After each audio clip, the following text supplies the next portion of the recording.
My name is Graham Potter, and in the workshop today I thought I'd show you some basic techniques that we use every single day on the nursery with working with Yamadorian raw material. And the tree I've brought along is this Erica arborea. This is tree heather collected in Italy, not something that's particularly common in the UK, but it's a very good example to be able to show you the techniques that we're going to be using. Material like this has a lot of inherent natural beauty in it, and in a bonsai context we have to show that, we have to uncover it. Obviously the tree is covered in years and years of grime and muck and dead bark and so on and so forth, but within it is some incredibly beautiful natural dead wood. Also we have live veins spiraling through the tree, and there are also one or two small cuts and things that we need to deal with.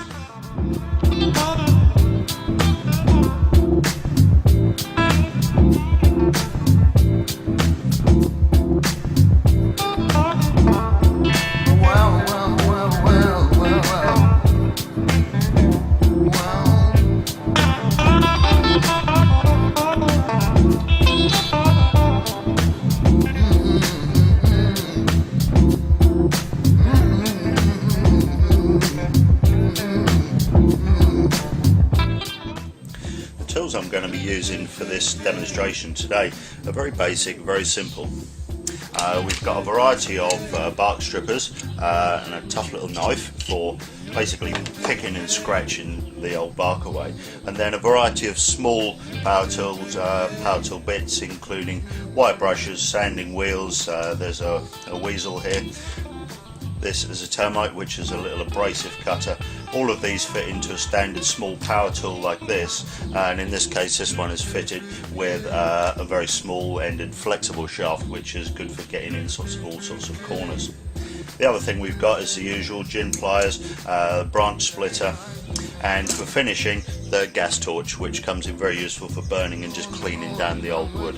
All of these tools are available from our website, and I'll show you what to do with them as we go along. The first part of this work involves defining the live veins. Live veins are areas of live tissue that grow over dead wood, and in some places it's very easy to see what's dead, what's alive. For instance, this area here you can see is all dead. You can see the bark is naturally coming away from it, and the wood is bleached by the sun underneath, so it's white. But at this point, just underneath, it's quite hard to tell what's what. So basically what we need to do in order to define what's live and dead on this tree is to take a small knife and just begin to scratch away what we know as old dead bark. And eventually when we come to some live tissue, just by touching into the edge of it, we will see the colour begin to change, and at that point obviously we know we've reached the live part, which we want to maintain. At this point you can see the difference in the colour between live tissue and the dead wood. At this point the dead wood's dirty, so it's very difficult to see that this area is dead. But here I've just lifted the surface layer of bark without damaging the cambium underneath. So basically that defines what's live and what's dead. With an area like this, where the wood is obviously completely naturally dead, we have got a layer of old bark still on top of the dead wood, which you can see coming away here. And we've also got an area of very soft oxidized wood, which has been exposed for a long time. And it's important to get rid of that, because that will trap moisture against the harder wood underneath, and ultimately it'll cause the dead wood to begin to rot and fall apart.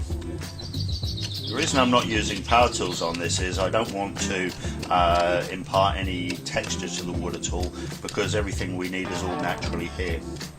So once we've removed the soft material from on top, we then just take a wire brush and just brush that in the direction of the grain, and you can see the soft material that's left just coming away from it.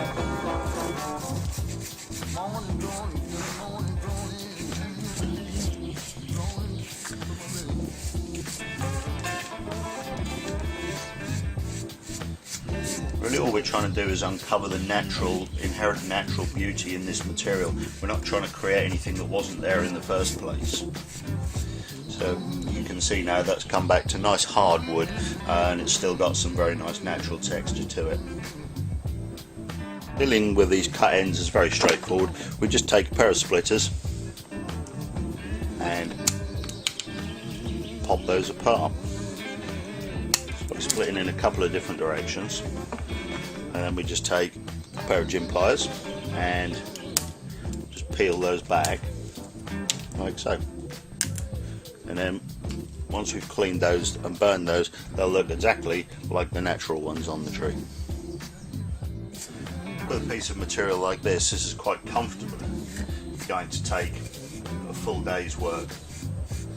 But ultimately, working deadwood, you have to work carefully and slowly, because unlike the green, the deadwood's not going to change. It's going to remain the same as long as the tree is bonsai. So we need to make sure that the work is done properly and it's done right the first time. With old areas of deadwood like this, which has been impoverished by years of exposure to sunlight and rain, the wood has oxidized, and all the natural inherent resins that preserve this wood naturally have largely been leached out. So obviously we don't need to do anything with this for colour, but what I do want to do to stabilise this wood and to stop this very gradual decay getting any further is to paint this with this product, which is basically a liquid tree resin, and just giving that a good soak, it disappears into the wood very, very quickly, and that puts back a lot of the natural resins that plants naturally use to preserve. Initially they're in a sapwood.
Yeah, me moaning, groaning, you.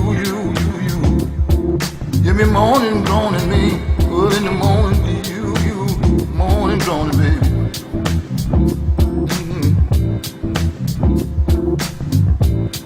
I got a moan, moan to you, baby. I got a moan, moan.